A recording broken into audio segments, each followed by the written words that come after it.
that's Jazzy, and I am back with day 2 of 10 for the Men's Mental Health Awareness Movement. And I wanted to talk today a little bit about loneliness and isolation that men face, because a lot of men are going through life quite literally on their own, dealing with their own mental health struggles, war going on inside their mind, and not having anyone that they can actually communicate or talk to about that without it being weaponized. There's a huge stigma around men seeking connections. Women are often, it's totally acceptable by society standards for women to have these intimate, vulnerable conversations with other women and it not be viewed as weak, and it will actually be very healthy to have that. But unfortunately, a lot of men are put in this box of having to be so self-reliant that they're an island, and no man should have to be that. No man is an island, and they should not have to feel like that, but a lot of times this is the reality of what men are going through. And it's honestly very heartbreaking, because a lot of my guy friends have talked about how they don't have anyone like that. So when I come and I'm seeing them and I'm talking to them, I'm the only one in their life that has given them the time to actually vent what's on their mind, versus them having to be a sounding board for other people, a safe space for other people, without actually having one for themselves. So it ends up causing a lot of lacking and solid relationships outside of something physical, romantic.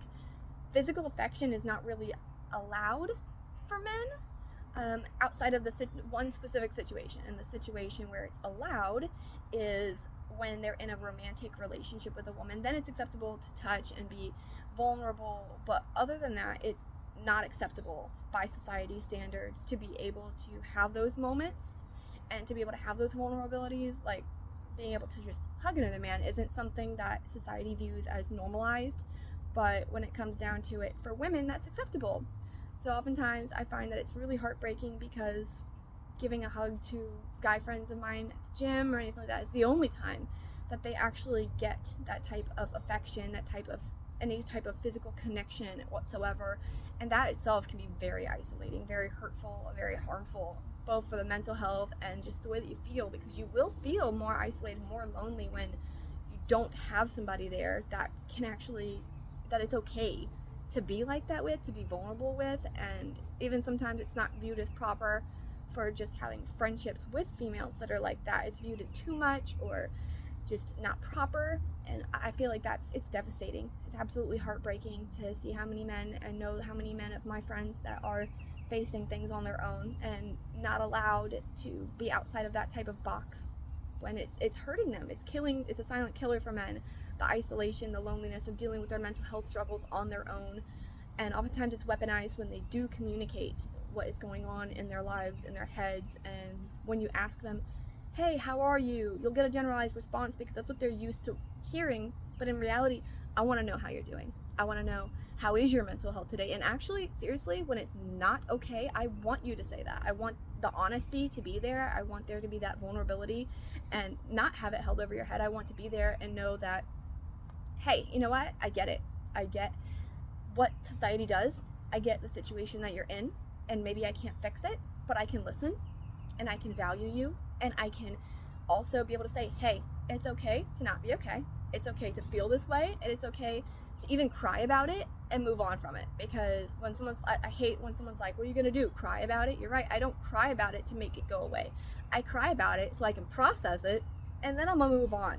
So it's like, cry about it and then be about it. I feel like both of those can be present at the same time, but society doesn't allow that also for men. So when they're going through something really heavy, like a death or struggling with the war inside their head, they're left isolated and put down. Even oftentimes other men, it'll be a competition about, well, I'm going through worse. Okay, well, we're not swapping war stories to compare. War is war. War sucks.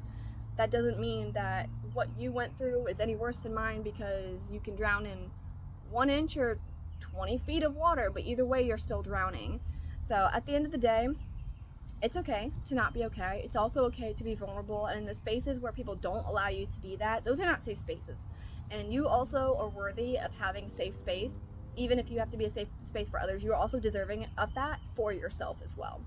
So if you take nothing else, just know you are worthy, you are loved, and you are important. And if you want and you like this content, please make sure you like, share, subscribe, and keep coming back, because I'm gonna keep talking about it because it's not talked about enough. So I hope you have an amazing day. You're worthy of good things, and much love. Spazzy Jazzy out.